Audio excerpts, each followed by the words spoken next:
नमस्कार दोस्तों, जय हिंद। मैं मनदीप राय आप सभी का बहुत बहुत स्वागत करता हूं और आज हम जानेंगे अपने इस वीडियो में यूनिफॉर्म सिविल कोड के बारे में, जिसे हम समान नागरिक संहिता भी कहते हैं। अच्छा, समान नागरिक संहिता से आपको ये बात तो समझ आ गई होगी कि समान की बात यानी कि कुछ समानता की बात ही यहाँ पर की जाएगी।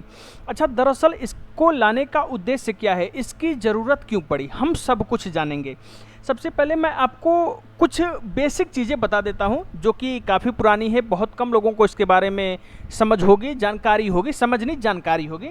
दरअसल 1864 में एक लॉ आया था, हिंदू एंग्लो लॉ। चाहे आप हिंदू एंग्लो लॉ कहो चाहे एंग्लो हिंदू लॉ कहो, तो ये 1864 में आया था। हालांकि इसके बाद जो है वो इसमें काफ़ी ज़्यादा कमियां हैं। महिलाओं को, लड़कियों को इतना ज़्यादा जगह या फिर जिसे कहते हैं कि प्रायोरिटी नहीं दी गई थी इसमें, तो इस वजह से इसमें कुछ चेंजेस हुए। फिर उसके बाद 1956 में एक बिल आया, हिंदू कोड बिल, जिसमें उसके बाद महिलाओं की स्थिति थोड़ी सी बेहतर हुई। पैतृक संपत्ति में उनको अधिकार तभी से मिलने लगा, 1956 में ही आया था। और एक चीज़ आपको और बता दूं कि जो हिंदू कोड बिल है वो हिंदू के अतिरिक्त बौद्ध और जैन, सिख पर भी लागू होता है और इसका विरोध भी किया जाता है इस कारण को लेकर के, क्योंकि हिंदू के अलावा इन लोगों पे भी वो कानून लागू होता है। अब हम चलिए बात करते हैं कि यूनिफॉर्म सिविल कोड की जरूरत क्यों पड़ी। एक और एप्लीकेशन है, एप्लीकेशन एक्ट 1937 में आया था, जिसका नाम था शरीयत एप्लीकेशन एक्ट। और मुस्लिम समुदाय जो है ये इसी को तब से फॉलो करा जब से आया था शरीयत एप्लीकेशन एक्ट 1937, जिसमें अगर हम बात करें कि क्रिमिनल केसेस में तो सबके लिए तो समान कानून है क्रिमिनल केसेस की अगर हम बात करें तो। लेकिन जैसे कुछ घरेलू चीज़ें जैसे कि शादी, तलाक और उत्तराधिकार, गोद लेने में नियम सबके अलग अलग हैं। तो इस वजह से कि कई लोग कहते हैं कि भाई जब समानता का अधिकार है तो सबको एक समान कानून कर दो, कि हिंदू के लिए अलग हो, मुस्लिम के लिए अलग हो। तो ये जो यूनिफॉर्म सिविल कोड आ रहा है इसके पीछे का उद्देश्य यही है कि चाहे क्रिमिनल केसेज हो चाहे डोमेस्टिक केसेज हो, हर केस में सबके लिए एक ही कानून होगा, अलग अलग कानून नहीं होगा। और यही कारण है कि मुस्लिम समाज के द्वारा यूनिफॉर्म सिविल कोड, जिसे समान नागरिक संहिता कहते हैं, इसका विरोध किया जा रहा है। हालांकि अगर हम बात करें तो ये पॉलिटिकली भी काफ़ी ज़्यादा ज्वलंत मुद्दा हो चुका है, क्योंकि जो इस समय हमारी सत्ता में पार्टी है उनके मैनिफेस्टो में था, उन्होंने शुरू से इस बात का समर्थन किया था कि यूनिफॉर्म सिविल कोड होना चाहिए, मतलब सबके लिए एक तरह का कानून होना चाहिए। तो इसलिए जब यह कानून आएगा, यूनिफॉर्म सिविल कोड जब आएगा, तो हिंदू कोड बिल जो 1956 है और शरीयत एप्लीकेशन एक्ट, ये सारी चीज़ें बिल्कुल एक तरीके से हट जाएंगी और एक कानून हो जाएगा सबके लिए।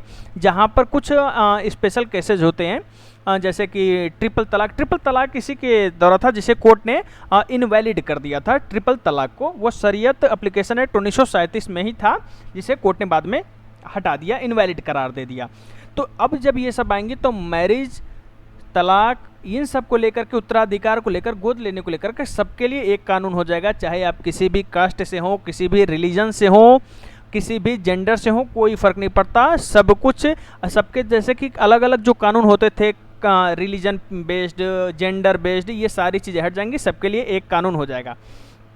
चलिए अब आगे बढ़ते हैं। देखिए, uniform civil code, Congress led charge against government plan but another spoke in opposition unity will.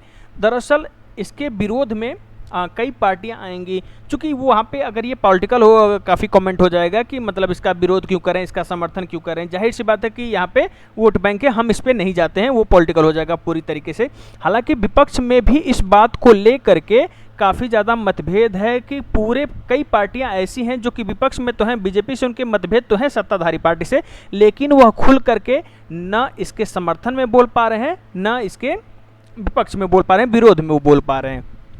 अब देख लीजिए यूनिफॉर्म सिविल कोड के बारे में यहाँ पे जैसे दिया है कि uniform civil code is a proposal in India to formulate and implement personal laws of citizens which apply on all citizen equally regardless on their. जैसे देखिए, पहले क्या है, रिलीजन, जेंडर, सेक्सुअल ओरिएंटेशन के नाम पे अलग अलग सबके कानून होते थे, लेकिन अब यह इसको हटा करके सबके लिए एक कानून कर दिया जाएगा। Currently personal law of various communities are governed by their religious scriptures. Implementation of uniform civil code across the nation. अभी ये बातें वही लिखी गई हैं जो मैंने आपको बातें बताई थी कि जेंडर, रिलीजन और रिलीजियस सेक्सुअल ओरिएंटेशन के नाम पे सबके अलग अलग कानून हैं और ये सबको हटा दिया जाएगा। अगर देखो मैंने इसके बारे में बता दें कि क्या चीज़ें होंगी, जैसे शरिया कानून लोग कहते हैं, तो शरिया कानून क्रिमिनल केसेस में नहीं लगता लेकिन अन्य चीज़ों में लगता है, तो इन्हीं सबको हटाने के लिए। अब आप बताइएगा कि क्या ये सही है, और अगर गलत आपको लगता है तो ये भी बताइएगा कि ये गलत है, और अगर सही है तो क्यों सही है, गलत है तो क्यों गलत है। आप अपनी राय जरूर दीजिएगा, क्योंकि जानने का अधिकार है हर किसी को। तो बस उम्मीद करता हूं कि आपको आज का ये वीडियो पसंद आया होगा, और अगर ऐसा है तो वीडियो को लाइक करिएगा, मेरे चैनल को सब्सक्राइब करिएगा। हम मिलेंगे आपसे एक अगले वीडियो में शानदार किसी टॉपिक के साथ। थैंक यू, जय हिंद।